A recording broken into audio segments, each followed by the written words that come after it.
Hi, everybody. This is Chris, and I'm alone here in the studio right now. I think Marty is at ACL Fest right now, so he's having a lot more fun than any of us are having. But I have been mixing down the latest Lunchtime episode, and that's what we're about to present to you. Those of you guys who are new to the podcast, maybe you're just starting with Season 3, welcome. Know that every now and then, Marty and I like to do these Lunchtime episodes that we record totally guerrilla style. We just take a couple of iPhones with us, and we have a meal, and we have a little chat about kind of a broad topic. Those of you guys who've been listening for a while, you kind of know the drill already. They're fun episodes to record, and I think they allow you to get a little bit more insight into how Marty and I think about music in a more general way, not constricted to an individual year or anything. This one really, I think, is one of our most analytical episodes, but I think it's good. I think that's what I like about it. But it's some heavy lifting, so I hope you guys will really enjoy that. You get to really hear a lot about, if you've ever wondered, well, yeah, we can hear what Marty and Chris think about music of the 60s or the 70s or the 90s or the 2000s, but where Marty and Chris's headspace is today, well, this is going to be a good episode to give you some idea of that. We hope you enjoy it, and this is Lunchtime number 7, I believe, Is Rock Dead? We're over at Marty's house right now. Marty's to my left here. How you doing, Marty?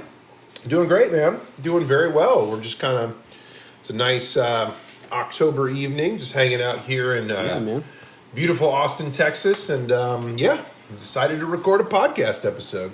Yeah, I'm super excited about it, man. I kind of mentioned this last week. We're in that weird period, that 2-week period where you and I are the same age. Yeah, just for like the next few hours, right? Right. I turn 41 tomorrow. Wow. Yeah, so that's, so whatever that means. Yeah. 41's not really a marquee birthday or anything, but that's what I said in the other episode. It's a big deal. Anything after 40, I feel like, is a pretty big deal. But yeah, it's just happy to still be alive. Exactly. So if you're listening to the podcast for the first time, we're a couple of old guys, a couple of dudes, a couple of 40-year-old dudes talking about music, and man, we got some good plans tonight. Before we really talk about the main topic, this is a Lunchtime episode, so. I probably did an intro of some kind before this, but we'll say, obviously you can tell by the pro audio folks that we're recording this on iPhones tonight, but it's good. It's all good, man. We're having some hot wings from Pluckers. It's true. It's great. Marty, I think you got an exciting weekend coming up, bro. I do. You are the one who got the birthday present this weekend, I guess I do, yeah. So I am going to ACL Fest this weekend. But you're not just going to ACL Fest, man. Tell our audience, because they're going to love this. I am covering ACL Fest for Clash Magazine, which is actually really interesting. The great Caitlin Whitliff, who was on our 2009 episode, she usually covers the event for Clash, and she was unable to do it this year. She actually, I guess, gave them my name. Someone from Clash hit me up and asked if I would be interested in doing it. I said, of course I would. So, so it's happening. I'm going to be going to ACL tomorrow, Saturday, and Sunday. So, yeah, man. Pretty crazy, man. Marty was just telling me how excited he is to see Billie Eilish. Man, I can hardly contain myself, Chris. Yeah, it was very much. He was quoting all the songs. Yeah. It was great. All the songs that I actually know the titles to. Yeah. What were those song titles again? Billie Eilish song number 3. Yeah, that's one of my favorite Billie Eilish songs. I'm more of a Billie Eilish number 5 guy. Oh, really? Personally, no, see, I didn't think 5 was. Five was not Five was going in the wrong direction. Man. She recovered with 7, though. With 7, she kind of came back, and then she won me back. So it's good. It is funny because if this is your first episode, we're going to sound like a couple of old men because the topic of today's Lunchtime is, Marty and I were talking about this. It's interesting that in all of our discussions, we've never really discussed this directly. But the question is rock dead? Right, yeah. Is rock dead? Which I came up with the idea for this topic for Lunchtime. Yeah, this is Marty's idea. And Chris was like, this could get really depressing really fast. I was like, yeah, it could, but hey, man, that's okay. Like, if it does, it does. We'll figure it out. Right. I consider myself fairly pessimistic by nature, so at first I was like, well, yeah, of course it's dead. End of podcast. Right. We're done here. But I actually think it's going to be a good conversation because I have a couple of different angles to go at from it. Let's start with Marty, though. Marty, since you brought it up, since it was your topic, Right. I mean, you don't answer the question definitively. We'll wait till we get kind of to the end. But give me your thoughts on this question and what that springs to mind for you. I was thinking about it today, and I think it kind of all goes down to how music is distributed now. Like, the distribution channels of music are primarily streaming audio, for the most part, right? There's people that listen to vinyl records, and that's, I brought up the fact that there's a big resurgence with vinyl culture, which is really amazing and good, but it's kind of like, I almost feel like if you wanted to make an argument for rock music being dead, I think one of the things that you could point to is the distribution channels of music and how easy it is to get technology to actually make music now. And the first thing I think of is kind of computers, I guess. That's the first thing that comes to mind when I'm posed with that question, to be completely honest. What do you think about it? How about you? Well, okay, so I'm going to show my signs. The department I work in at work is very, very analytical and very, very focused, right? Yeah, sure. So I'm going to take a little bit of that approach. Okay. Honestly, the answer to this question depends on how we define the terms. And there's two terms that have to be defined in this question. What do we mean by rock, and what do we mean by dead? Because depending on what we mean by those two things, we get different answers. Right. So, and I thought about it, and I've got 3 definitions of rock and 2 definitions of dead, basically. Okay. And we don't have to take every angle to it, but I just want to kind of express those things to get them out on the floor, and then we can let the discussion go wherever we want. Yeah, sure, right? sure. So let's talk about rock first. So what do we mean by rock? The initial question, the idea of rock and roll dying, is a question that's brought up in rock and roll music as early as, I think, 1957 or something, 1958. Oh, wow. When Danny and the Juniors write... Danny and the Juniors. Yeah, dude, Danny and the Juniors, great old rock and roll band. But they wrote the song, rock and roll is here to stay. Okay. You know that yeah, song. Rock and roll is here to stay. It will never die. Yeah. It was meant to be this way, but I can't say why. Here's what all the people say. Rock and roll is here to stay. Great song. I kind of ran through it. But, it's a poppy little old rock and roll number, And... what are they talking about then? They're really talking about that early rock and roll music, like that sort of Chuck Berry kind of 50s explosion of rock music. That is like the big bang for popular music for the next 50 years, for sure. Right? And so, in some sense, though, forget the derivatives of rock and roll. You could this is what I call the small definition of rock. The small definition of rock is just the music that sounds like that. Right? I think that's been gone a long time, right? Now, we'll get to defining dead in just a second, but that's one version of what rock and roll is. Now, there's also rock, so there's an argument on whether rock and roll and rock are different things, right? Yeah, sure. At a certain point in the 60s, we dropped the words and roll off of it, right? Yeah. And then you have what is kind of the classic rock era. And I would debate whether that era is actually the most classic of the rock music, but for most people, the 70s... We're talking about, Led Zeppelin, The Who, Stone. Which I love all that stuff, too, so I'm not knocking it. But I think rock at that point is the dominant form of pop music, Absolutely. Really. Right? And certainly among serious critics, whatever that means, rock music was what got the most column inches. Yeah. This is the heyday of the Rolling Stones. This is even I would include punk, all the 80s stuff, the Van Halens, and then all the way up through, the probably alternative music in the 90s. Grunge, that kind of stuff. And then you could continue to have a debate on it from there. But sure. So there's that version of rock, and I would say that's how the Rolling Stone magazine would kind of call what they would call rock, And I think that's the common definition of rock. Then the third one is rock as a philosophy, the philosophical underpinnings of rock. Sure. What Lester Bangs pointed out that he said what rock is at its core is black musicians and white musicians working together to make something new. Right. And that the spirit of rock is the spirit of the civil rights movement. It's the spirit of those gyms in Alabama where they had a rope between the white audience and the black audience, and those were cut. Yeah. And everybody intermixed together to listen to the music together. Right. It's the revolutionary spirit of rock. It's the philosophy of rock. And so when you talk about it dying, and I'm sorry, I didn't mean to have a big monologue here. No, it's okay. Marty, I will let you like talk. where you're going. Yeah, no, it's fine. So that's what I call the big definition of rock. Sure. So we kind of have the small definition, which is rock and roll of the 50s and its legacy. Mm-hmm. There's rock music as the huge cultural force. I'd say that's the middle definition. Okay. And then there's rock and roll, the philosophy of rock, which I think is the big definition. So I'll just call them, small, medium, large, basically, or whatever. Three pieces of a similar pie. Right. Yeah. They're all interrelated. Mm-hmm. They're all important. They're all great in their own way. But if you're going to ask, is rock dead, we've got to determine which one we're talking about. Yeah. And then, and we'll have different answers depending on that. Then dead. What does dead mean? Mm-hmm. I think there's two important definitions of dead. One is the cultural force piece. Mm-hmm. Is it still a cultural force? Is it the dominant cultural force as it used to be? Mm-hmm. Could it ever be the dominant cultural force again? Mm-hmm. And then if it couldn't be, or if it's now completely depleted as a cultural force, then you would call it dead. Mm-hmm. So that's one definition. I would say the small definition of dead. Mm-hmm. The larger definition of dead is the trickier one. Yeah. And that's the kind of the question, does it matter? Right. In other words, is there still vital rock music being made now? Which you can almost pin directly to it being a cultural force.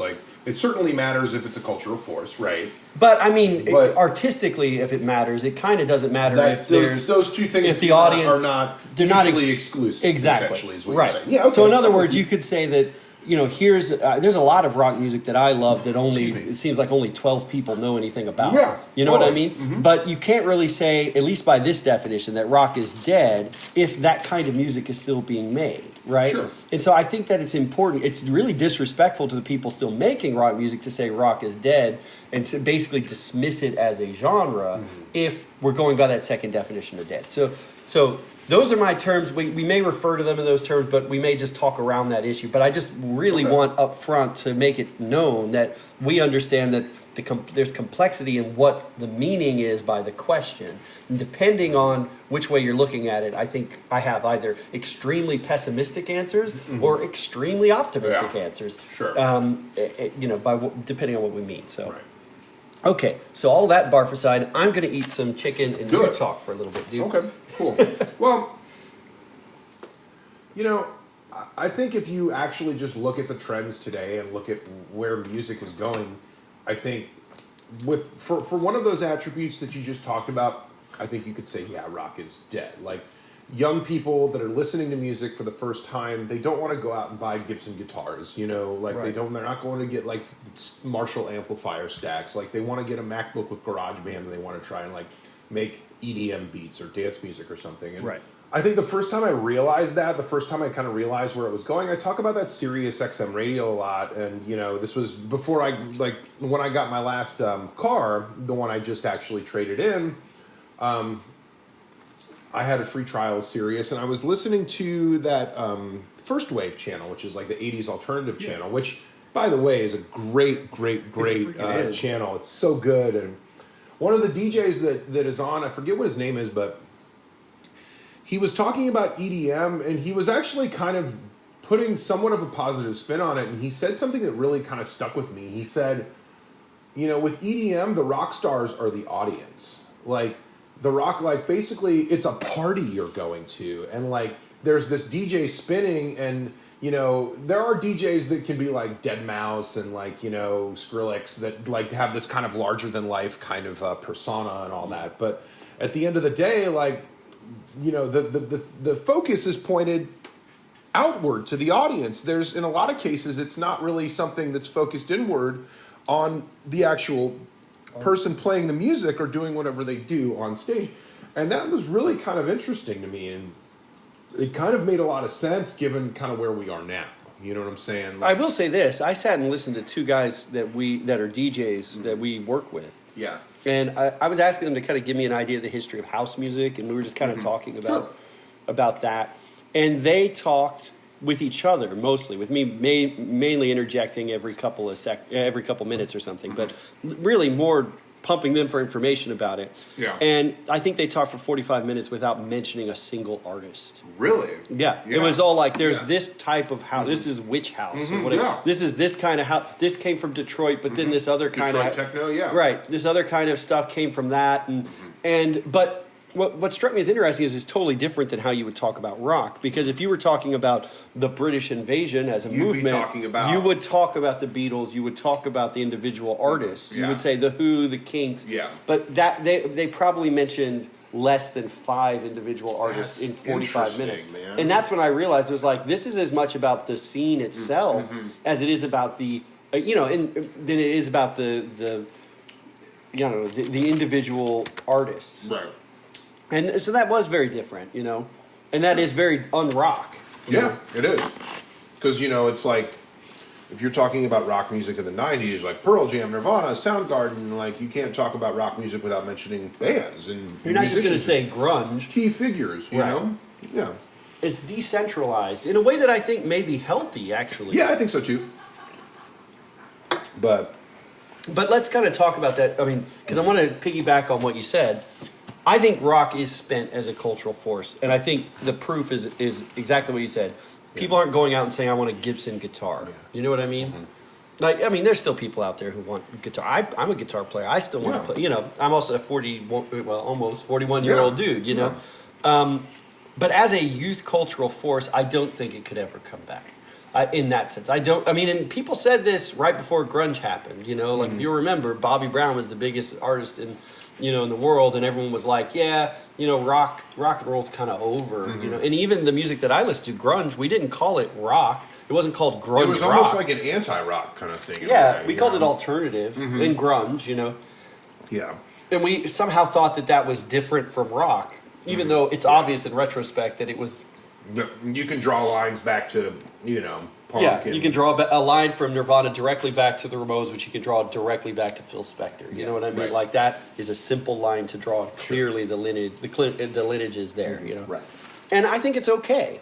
Like, someone like me, an old rocker like me, it does kind of break my heart to think that, like, a 15-year-old today isn't that interested in rock music.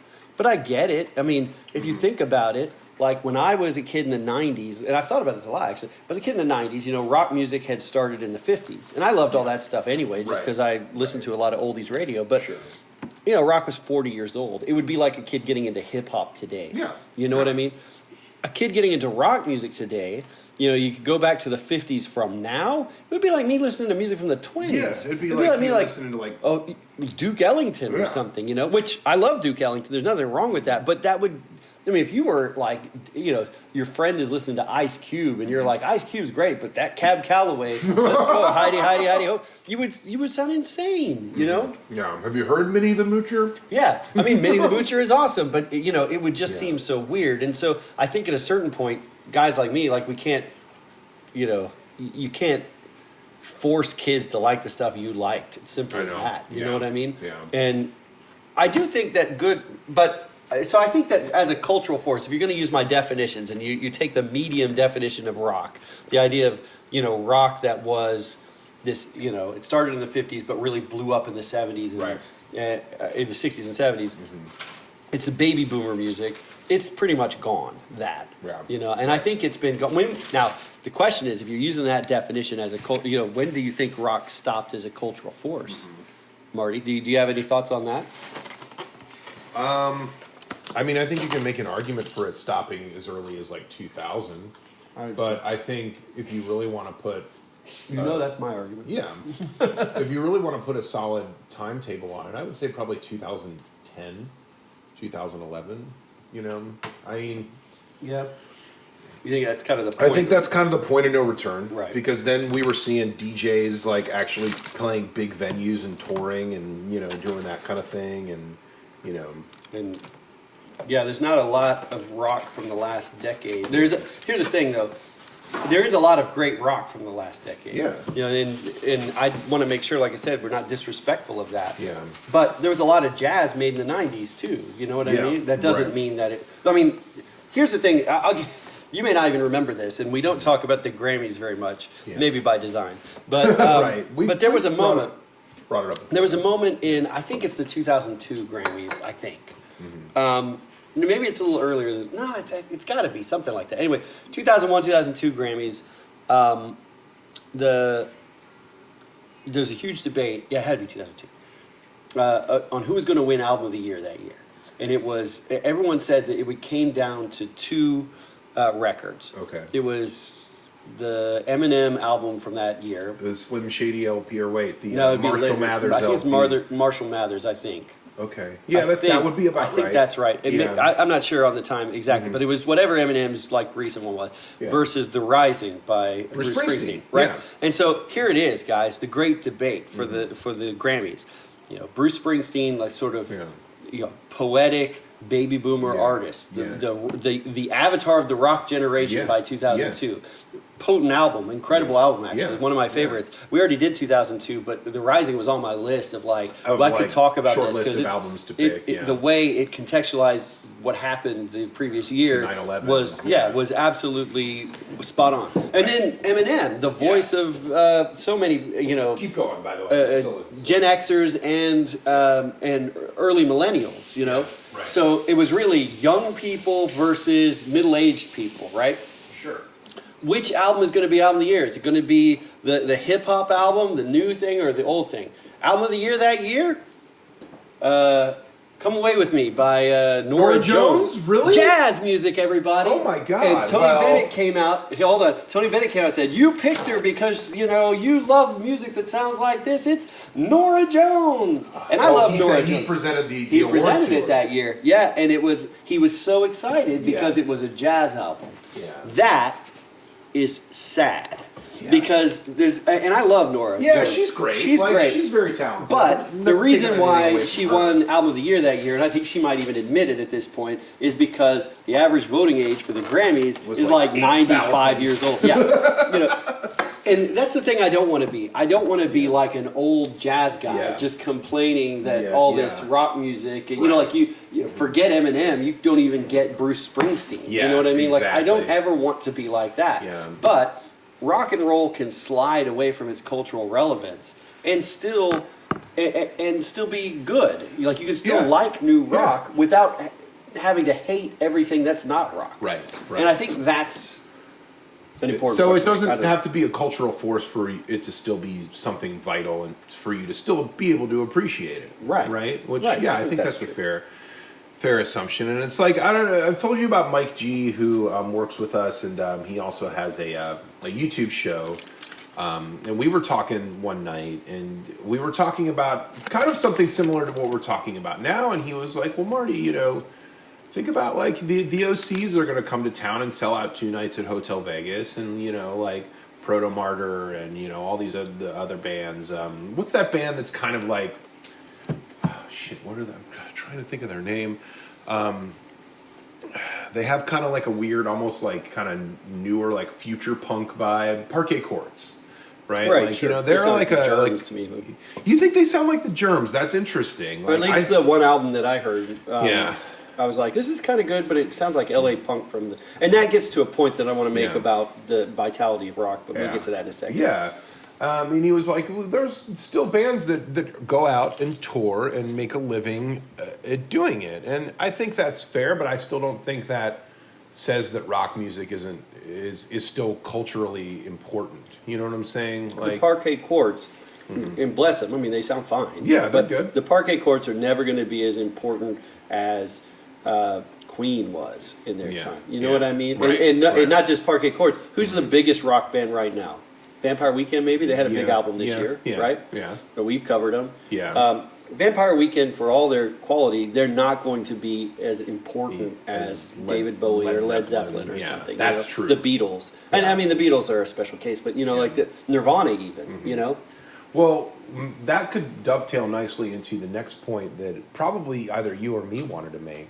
Segmented audiences, right? The internet, it changed all that.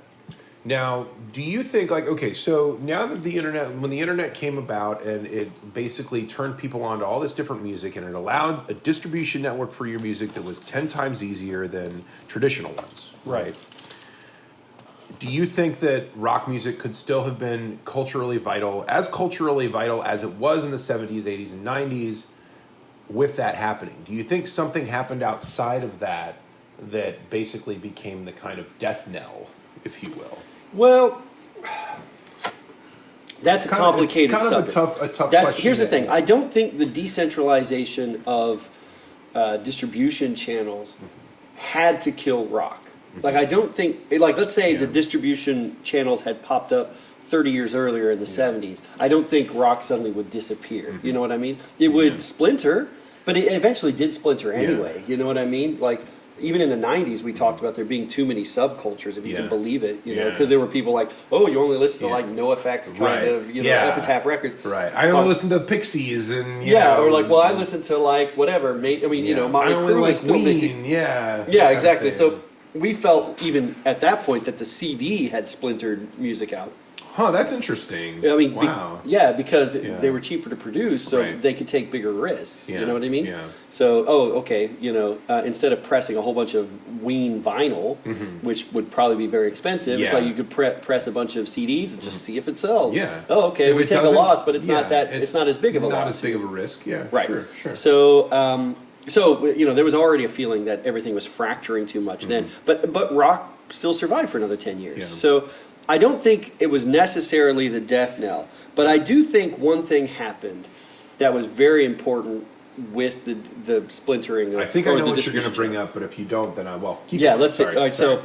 so people had access to other kinds of music, and that killed what we would call rockism. Yeah. Rockism is a topic, and we're going to do a topic on rockism versus poptimism at some point, Yeah, right? yeah. Because I think it's very important as a music critic. And if you don't know what these terms mean, don't worry about it too much. But the idea, rockism is part of the monoculture. It's the death, or it's the idea that rock was the most important kind of music, and it was what all of the scholarship went to.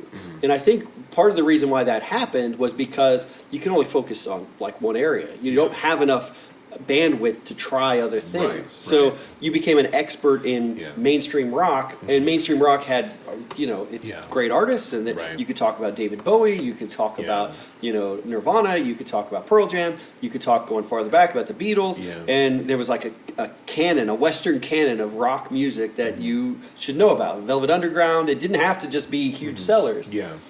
But then, with the distribution channel changed, and suddenly you could listen to the Gypsy Kings. Yeah. Why not? Yeah. Why not listen to an album, a Afghan Madonna Wigs album or something. Well, but I mean, like, outside, it became easier to be adventurous and go outside of rock. Okay. And suddenly, this notion that I see what rock you're was saying. the Okay. only music that mattered, like, could be challenged more easily because you no longer had 5 music magazines that all covered rock as their primary thing. Right. And in fact, poptimism was a reaction against that, and I think a necessary antidote to that. Yeah. But it went too far, and that's a topic for another time. Sure. Well, what I was going to bring up, one of the things that I think killed rock music was the deregulation of how radio is handled in this country. So basically, I don't know all of the details and ins and outs of laws that were made to actually kind of keep radio stations somewhat local and underground, but all those laws were I can talk a little bit about it. Yeah, Chris might know a little bit about that more than I do, but I worked at a radio station in the very, very early 2000s, like the year 2000, essentially, and basically what happened was somehow a bill went through Congress and passed that said radio stations can basically deregulate completely. And what happened as a result of that is big, large corporations just bought up frequencies from coast to coast, from everywhere in America. So now you have companies like Viacom and Clear Channel just buying tens of 20s of hundreds of radio stations and just basically homogenizing all the content out everywhere. You know, and you're hearing the same radio station in Chicago that you're hearing in, you know, like Oklahoma or wherever. Right, exactly. And same playlist. Yeah, same playlist, same 20 songs or 40 songs or whatever every day. And it's hard to imagine this, but this happened at a time where radio play still mattered. Exactly. Now, radio play, maybe you listen to radio or maybe you don't, but it's, you know, it's... FM radio today is about as important as AM radio was back pretty then. much. You know what I mean? Like, totally. But it did change a lot because, and it's part of the reason why rock got so bad in the late 90s, because basically believe it or not, kids, those of you who are listening to this who happen to be not as old as me and Marty, there was a time where if you drove through Cincinnati, you'd hear totally different music than you would hear driving through Utah, than you would hear driving through Texas, driving through, it's absolutely true. Upstate New York or wherever you were. You would hear different stuff. Some of the same stuff, you would still hear top 40 stuff, but like there are songs that I know for a fact weren't played where you were in Cincinnati. Me too. So you were talking about that Diddy song. Yeah, it was on Boy, you never heard that song. Probably played, but at least in my market, it wasn't played on the radio. Well, and there was that hip hop group Crucial Conflict, and I think they were out of St. Louis. And I'm pretty sure that album never made it further than the Midwest. Like that, they had this song called "Hey in the Middle of the Barn." Hey in the middle of the barn. And there was this goofy line dance that you did to it and stuff. But I brought that song up to everyone I've met that's from Texas, that's our age, and nobody knows what it is. Nobody's ever heard that song. So I got a really terrible one. I don't know where they were from, but do you remember "Do Anything for Your Love" by Natural Selection? Vaguely. Do anything for your love. I think so. Okay. Yeah. I wasn't sure if that was something, because it sounds to me like something that was a regional hit. It wasn't very good, but it was like the kind of thing that, would probably get, because it would spread like a virus, basically. Sure. If you were somewhere in the hinterlands, you're just kind of out there somewhere. When you say that. You're just some kind of dude rocking in Idaho or something, but you could get your local station to get behind your record. Then maybe someone would request it in Utah, and then someone would request it in Montana, and next thing you know, you're the biggest thing Idaho ever produced next to the potato. I don't know. Like, you're the biggest. So like whatever. But I get what you're saying. But you could have a regional hit. You could have, and that was all gone with the Telecommunications Act in '96, and we knew at the time it was a problem. Right. But you want to know why Creed happened, why Nickelback happened?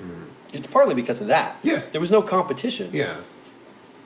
The record company said, "We think this will sell." Yeah. We, our parent company owns all the radio stations. Yeah. That was a huge scandal in the '50s, by the way they would pay to play and all that stuff. Payola. Yeah. By the '90s, it was just business. Exactly. You know what I mean? That was how things worked. Part of the decentralization, or I'm sorry, the deregulation, it's actually centralization of radio, meant that there was less diversity in rock.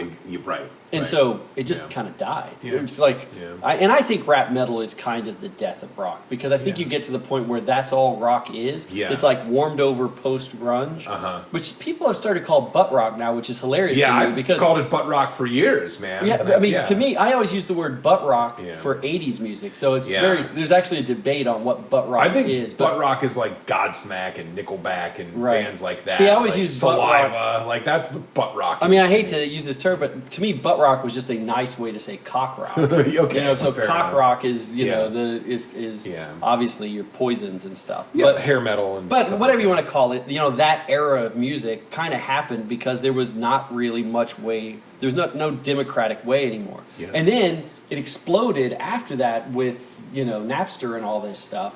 And by that point, rock just kind of seemed irrelevant to me. Even the stuff in the 2000s, there's a lot of great rock in the 2000s that we think was very important. But if you look at the sales, it's just it's not that. Yeah. It's not these huge multi-platinum albums that you used to have. And that's interesting because we were talking about Nirvana the other day, and how like there was just bustling underground happening, and then it just exploded onto the scene, and that kind of happened in the 2000s, and you had like these indie bands that were just kind of busting their ass and touring and doing their thing, like Modest Mouse and Death Cab for Cutie, Slater Kinney, and by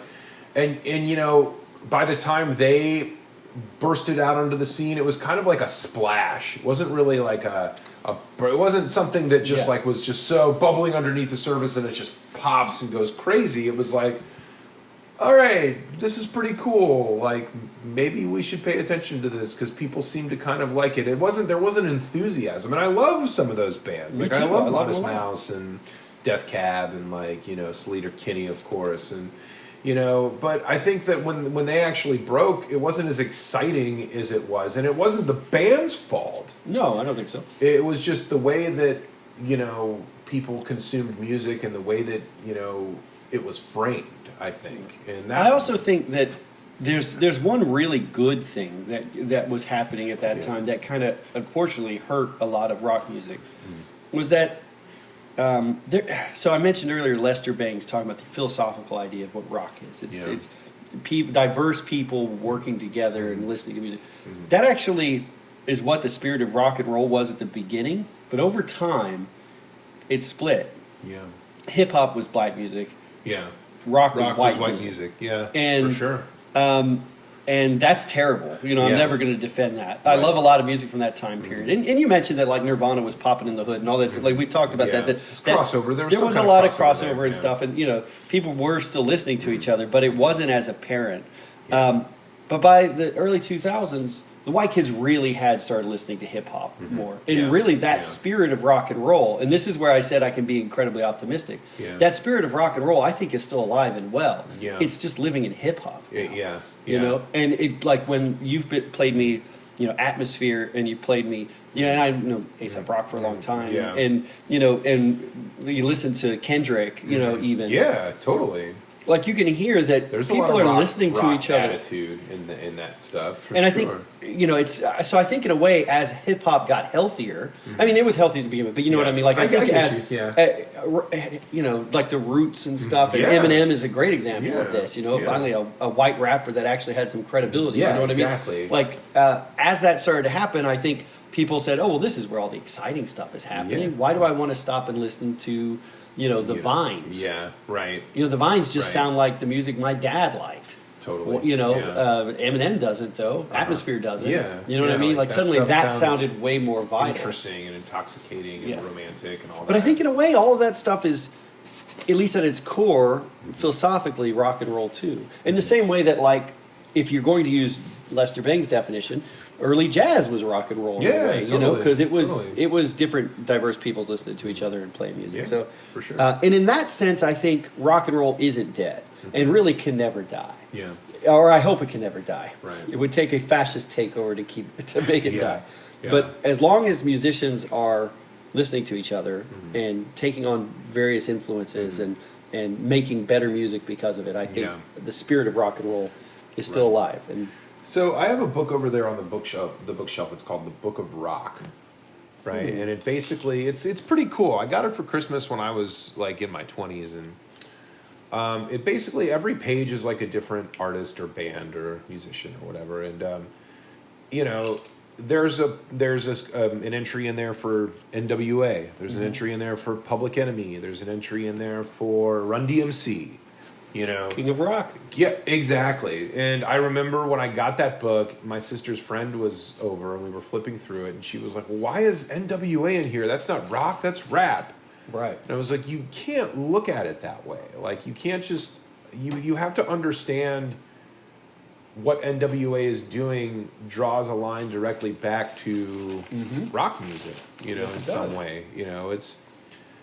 Basically, the whole attitude of punk is something you can totally trace to NWA. Like, it's an evolution. Right. Hip hop, in the 80s and part of the 90s was, people have called it black punk rock. People have said there's a lot of rock spirit in this music. So yes, absolutely it should be included in rock music. I agree with that. I think this debate comes up sometimes when talking about the Rock and Roll Hall of Fame. Yeah. Because people will say, "Oh, the Rock and Roll Hall of Fame is, got rap artists in it now." Yeah. What the fuck? Yeah, the Furious Five are in now, and that's Flash, crazy. Yeah, but I think the argument I always make is like, look, the lineage is direct. Yeah. You can go straight from rock and roll to soul, to funk, to disco, to rap. Yeah. Like that's a straight line. Yeah. Mm-hmm. So the lineage of rock and roll to rap is like not debatable. Yeah. Agreed. The only people who want to debate it are people who hate rap for, I will say, reasons.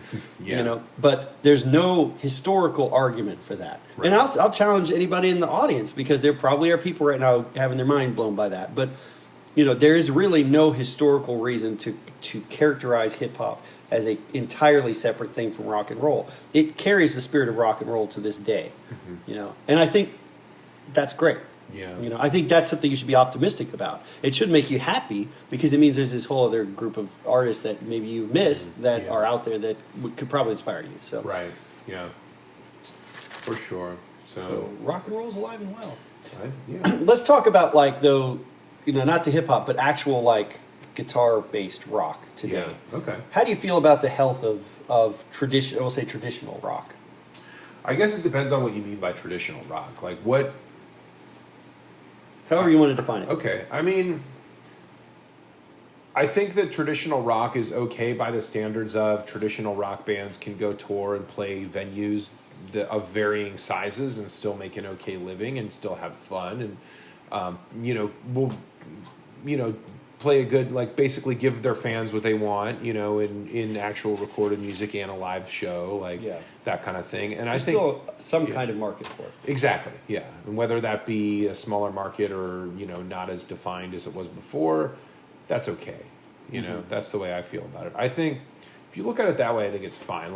Bad Religion played at Emo's last night. A bunch of my friends went and saw that show, and I'm sure it was close to selling out, and that's a big venue, I think the problem is that a lot of rock-forward people feel antagonized by EDM and by all this music. And, I've seen people get in, fights on social media about it. I've seen memes about how, you don't play real instruments, so your music is bullshit. Oh, yeah, there's all that snobbery. And I don't think that does anybody any good, personally, because if you can take a computer and make interesting music, then I will listen to it.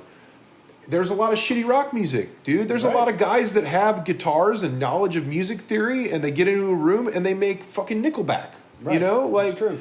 Those guys know how to play their instruments. Those guys understand music theory enough to write songs, but their songs are not good, Yeah. So and even good artists, a lot of times, I don't pick on the Rolling Stones because they obviously had an incredible career, but it's kind of weird to have someone be like, oh, they're not original, they're using a computer, when you're a guy just kind of ripping off Chuck Berry licks for a living. Exactly. You know what I mean? Everybody's influenced by somebody, and everyone's borrowing from something. Your music is not wholly original. It comes from somewhere, whether you want to admit that or not. Right. I do think there are legitimate criticisms of, electronic music and the process. Sure. And I do think that there's maybe back, I went to that Hard Rock Cafe and I told you it was like going into a tomb or something. It was so just who cares about this place anymore, right? But there was a fetishization of the guitar. Yeah. And I probably fetished the guitar. You know what I mean? Right.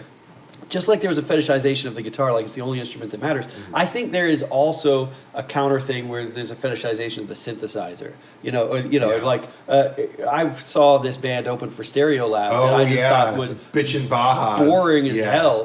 Just the most boring band I've ever seen. Yeah. And I swear, all they did was turn on a sampler, and they just held chords. Yeah. And they just held chords, and every now and then pulled a low pass filter up and down with a knob, But all it is, they stood there with serious looks on their face. Yeah. So it's like you're not allowed to question this, right? And it would be the guitar equivalent of me going up there and playing one open chord for 3 minutes while an auto wall went off, and then just being like, "Come at me, bro! That's music. That's art." You know what I mean? And it's like, no, what they're doing is just as simple as me doing that with the guitar.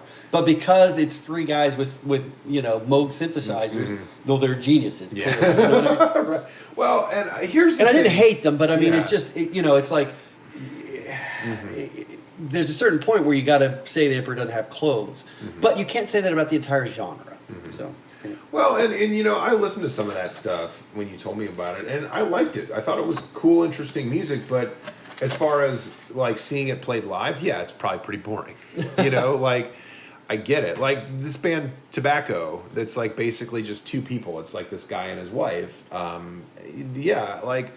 I saw them at a music festival a few years ago, and it fucking blew my mind because I didn't know where the sounds were coming from, and it was all just seemed so organic, but it was just 2 people, and it was mysterious because I wasn't sure what anybody was doing, and there was just a live drummer, and there was 2 other people doing something. I wasn't clear what, but it was cool. It was interesting to me. Well, I just saw Broods open for Marina the Diamonds, and Brood's is really interesting. He's the Really? guy with a keyboard. He's got kind of a bank of keyboards. Okay. And he was doing some interesting Yeah. stuff. They had a live drummer, Yeah. but then also a drum machine going, and there was a female singer, and she was awesome. Right, And it's like, right. that's perfectly legit. There's no Yeah. guitar in that band. Right, But, right. well, I think he may have played bass at some point, too. But, Okay. I mean, it wasn't Well, like yeah, a I Guitar get the Hero idea. rock band or Yeah, anything. yeah. I think that's perfectly legit. It's Yeah. just, I think you have to judge it on its merits. And, Right. and some of that is more than just letting the technology do the work for you. And I know that we've got like that since Britannia where everyone,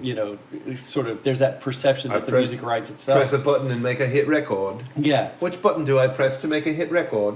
But I think we're closer to that now than we were back in the 80s, you Yeah. know, because you Yeah. could grab a copy of Logic now and it's Yeah. full of loops and it's full of, very Oh, yeah. basic synthesizers and Yeah. you could have almost no talent and come up with something that sounds Yeah. okay. Right.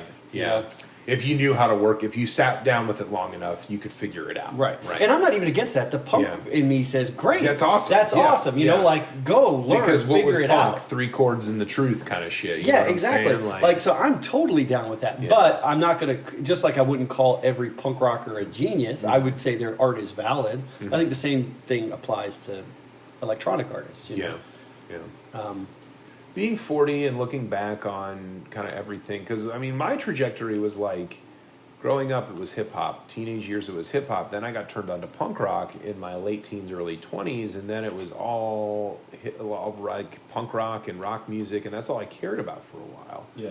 And if it was hip hop, it was like Atmosphere and Sage and Aesop and shit, like indie rap, backpack rap, whatever. And I look back on that time now, and I kind of felt like I was kind of an asshole back then, like because I was really just kind of pigeonholing myself, and I was really like not liking people if they signed to major labels and shit like that, which shouldn't really matter, but I don't think it does. yeah, I mean, it just depends on the direction your art goes. It's like we were Yeah, talking about that's Rick it. Ocasek the other day, like if you get an opportunity to record an album with Rick Ocasek, like you're not going to fucking pass that up. Like why on earth would you pass that up, dude? Yeah. Like this guy's a legend, Yeah. And I mean, he produces great sounding records. So it's like, what's the downside? yeah, exactly.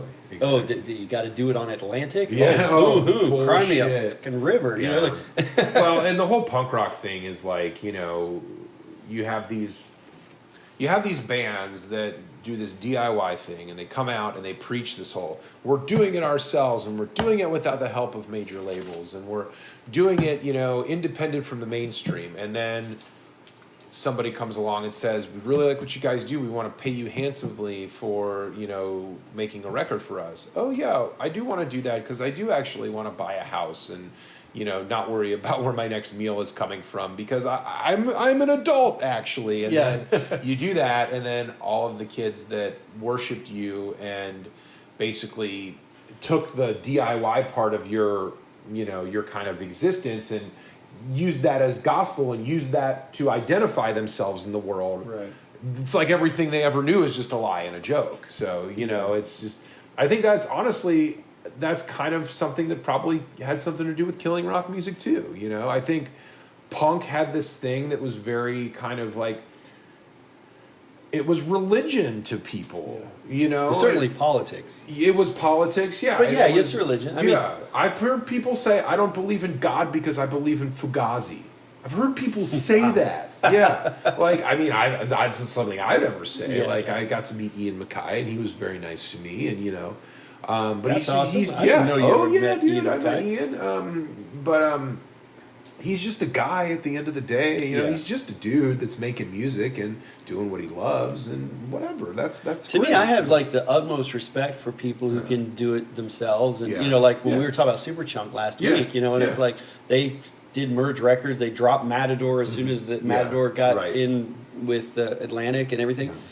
And like from a politics standpoint, I get it. It's like, hey, why should the music that I'm making, why should the art that I'm making go to build some guy in Hollywood a mansion or some mansion? shit. Like I'd Yeah. rather make less money and not Yeah. reward him for doing literally nothing. Yeah.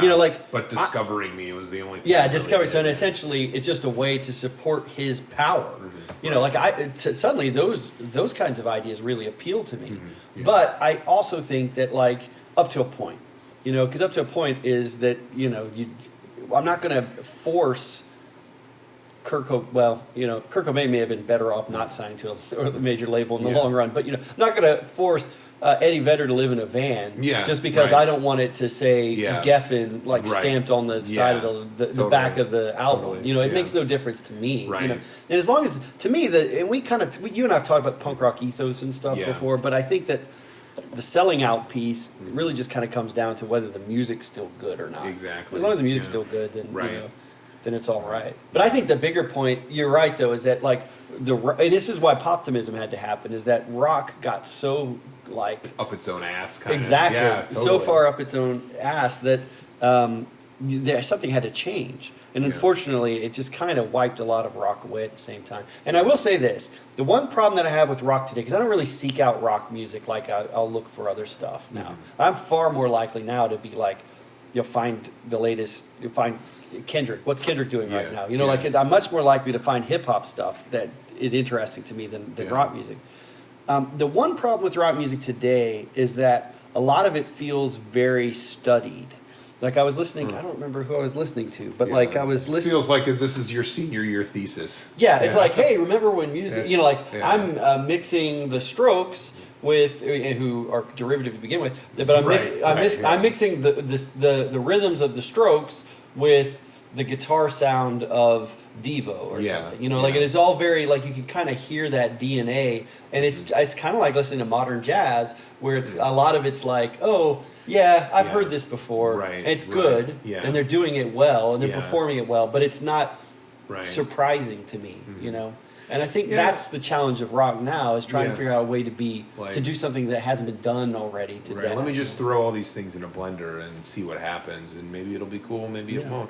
I think there are bands that do work within their influences and do really well and still end up making things that are really original. Yeah. I was listening to the Alabama Shakes. And it's it's not that you've never heard these kinds of sounds before. Right.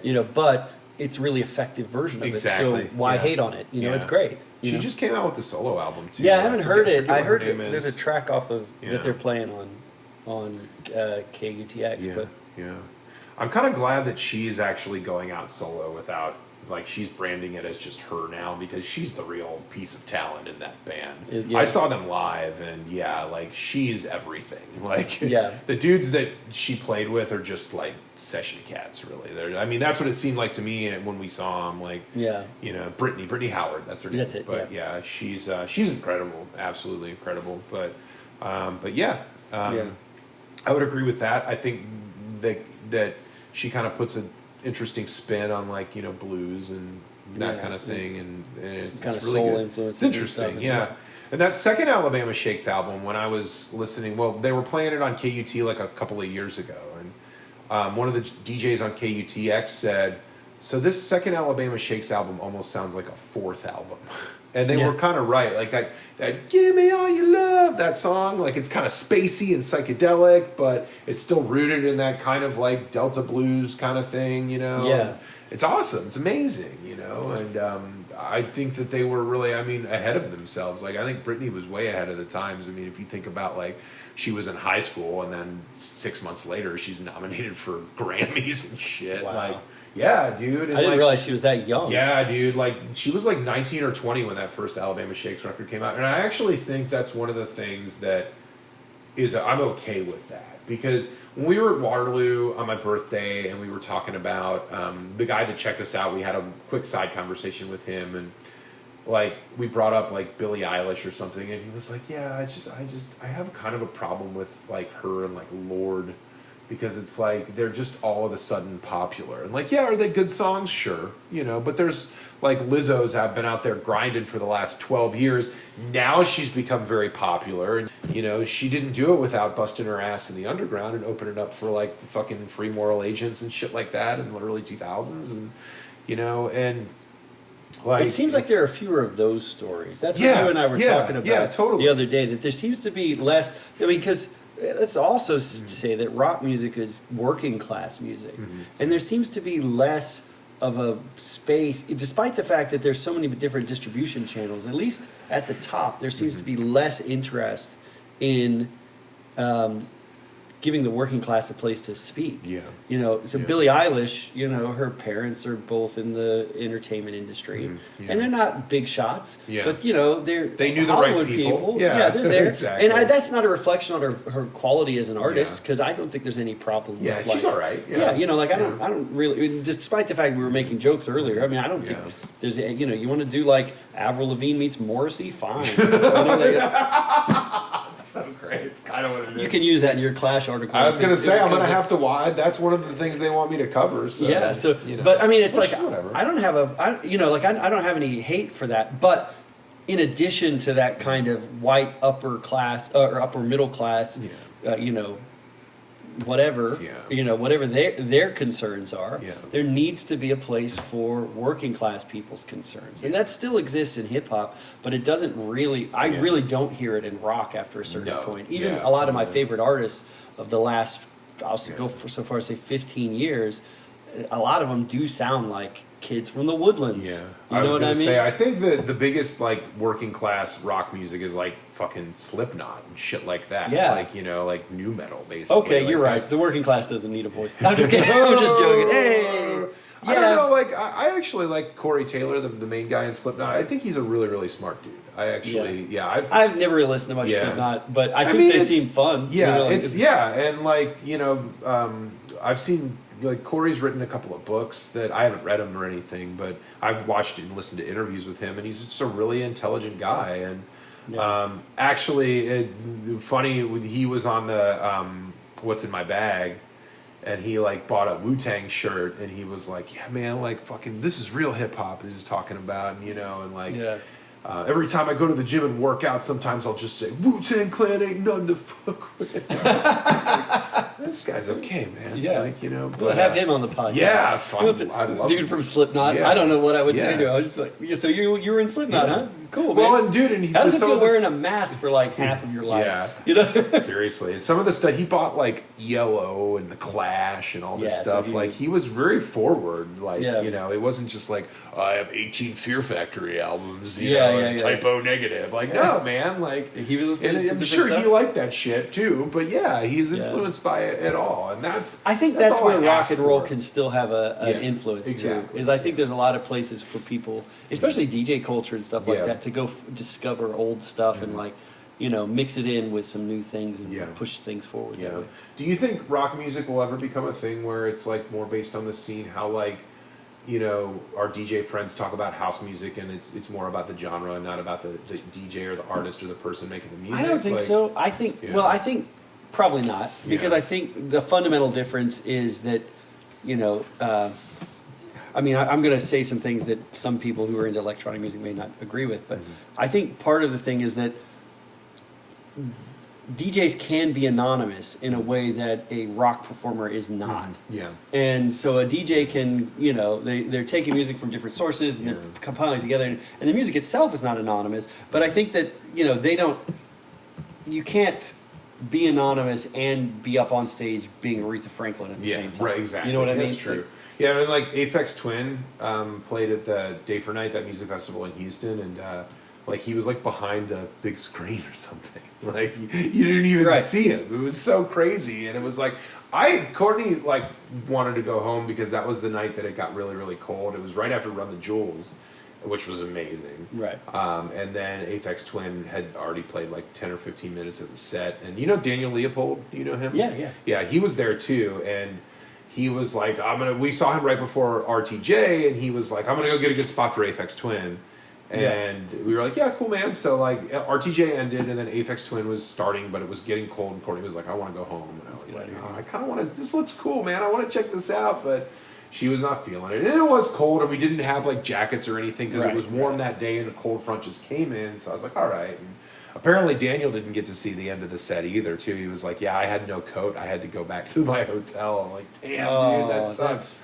And it's like, people went there, like, he apparently released an album that was only available on vinyl during that festival, too, which is crazy. Wild. Yeah, it is wild, right? So it's, you're right. It's shit like that. You can remain anonymous, and you can just sit at the back of the stage and just like. The only time I can think of any like rock band that's done anything like that where they stayed anonymous, it would be like Well, like Slipknot or something, people wearing masks. Gorillaz. Yeah, Gorillaz. Yeah, it was going to be the one that I was going to bring up, but they're Yeah.